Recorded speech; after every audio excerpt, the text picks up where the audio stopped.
कृपया ध्यान दें। दिल्ली के द्वारका सेक्टर 26 में एक पुराना मकान खाली पड़ा था।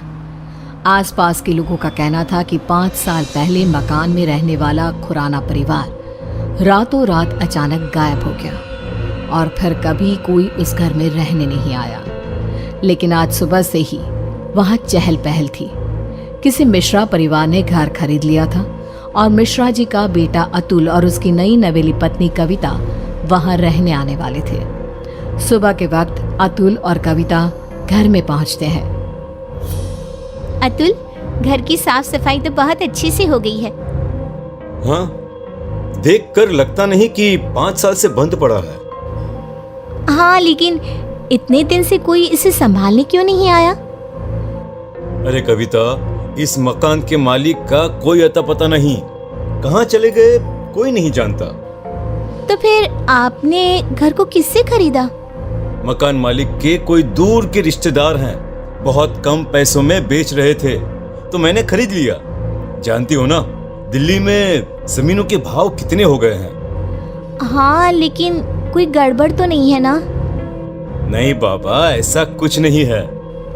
अतुल बाथरूम में नहाने जाता है और कविता किचन में। तभी उसके हाथ से स्पून गिर जाती है। जैसे ही कविता स्पून उठाने के लिए नीचे झुकती है, उसे किचन की शेल्फ के नीचे किसी की आंखें नजर आती है। कविता चीख कर बाहर की तरफ भाग आती है। अरे कविता, कविता क्या हुआ? अरे तुम ऐसे चिल्ला क्यों रही थी? क्या हुआ?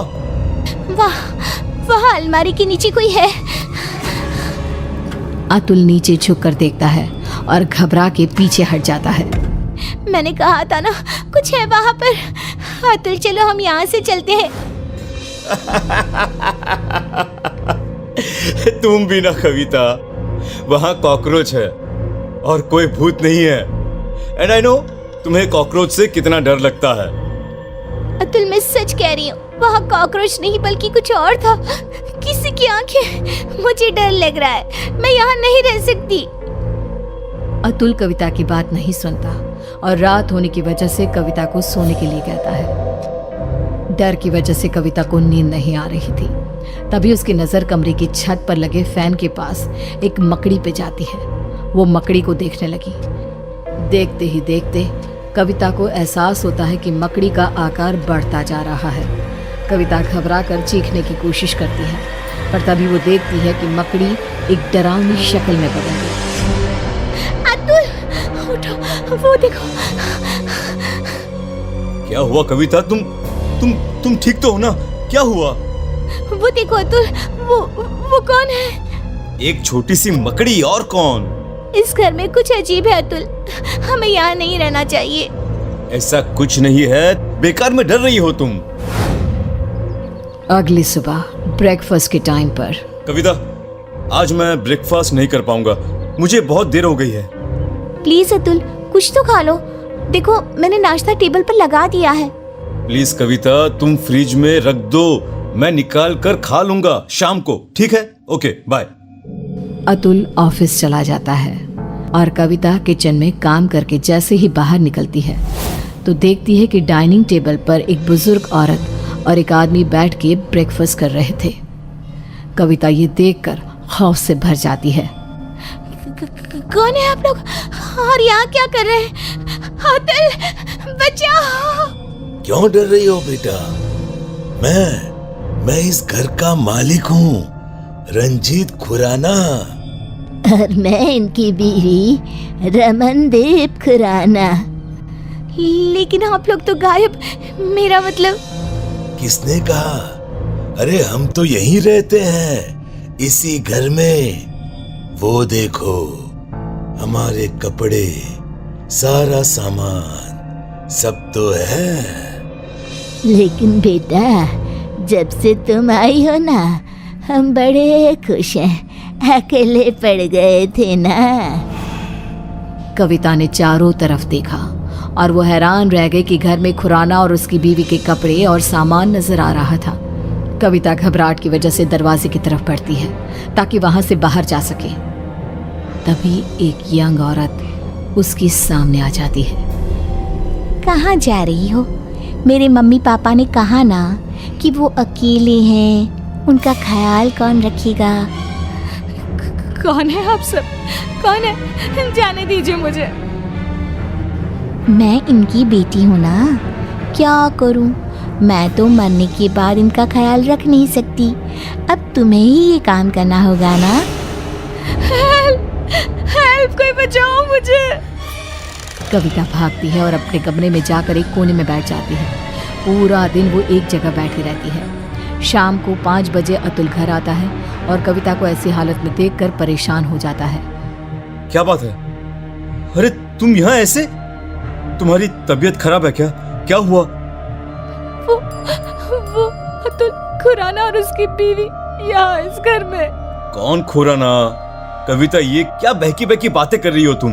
इस घर के मालिक अतुल वो यही है, इसी घर में। मैंने उन्हें देखा है और उनकी बेटी भी। तभी कविता ने देखा कि बुजुर्ग औरत, आदमी और उनकी बेटी कविता के ठीक सामने आकर खड़े हो गए। वो देखो अतुल, वो सब यहाँ है, तुम देख रहे हो ना? ओ ये, अरे ये तो मेरे मॉम डैड हैं। इनसे डरने की क्या जरूरत है? चलो अब उठो, डिनर बनाओ सबके लिए।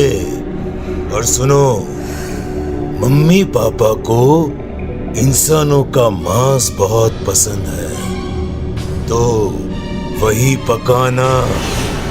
क्या कहा तुमने? तुम्हारे मम्मी पापा? लेकिन तुम अतुल मिश्रा मेरे पति हो, और ये खुराना, और ये क्या मजाक है? इंसानों का मांस? कौन हो तुम? ओह अच्छा, तुम्हारा पति। तुम उसकी वजह से परेशान हो। रुको। अतुल पीछे पलट कर देखता है और फिर जैसे ही वो कविता की तरफ पलटता है, कविता ने देखा कि उसका चेहरा पूरी तरह से बदल गया था और अब वो किसी भेड़िए की तरह नजर आ रहा था। कौन हो तुम? मेरे पति कहाँ है? क्या किया तुमने उसके साथ? अतुल ने रूम की छत की तरफ इशारा किया। कविता ने देखा कि अतुल का शरीर रूम की छत पे चिपका था। वो मर चुका था। अतुल कोई बचाओ। अब कुछ नहीं हो सकता। जानती हो, ऐसे ही उस रात हम सबको मार के छत पे लटका दिया गया था। क्या गलती थी हमारी और मेरे परिवार की? यही इसी फैन के पीछे हमारी डेड बॉडी छुपा दी गई, फॉल सीलिंग करवा के, ताकि किसी को पता ना चले। हम सब यहाँ कैद हैं। लेकिन तुमने मेरे पति को क्यों मारा? उससे तो मरना ही था, क्योंकि उसके बाप ने, जो कि एक कॉन्ट्रैक्टर है, इस घर को हड़पने के लिए ये सारा खेल रचाया था। उसकी सजा तो मिलनी ही थी। मुझे जाने दो। मैंने तुम्हारा क्या बिगाड़ा? नहीं, अब तुम हमेशा के लिए यहाँ कैद हो। हमारी भूखी तड़पती आत्मा को संतुष्टि करने के लिए एक जिंदा इंसान का इस घर में होना जरूरी है। और अब से ये काम तुम करोगी। किसी को पता नहीं चलेगा कि तुम कभी यहाँ आई भी थी।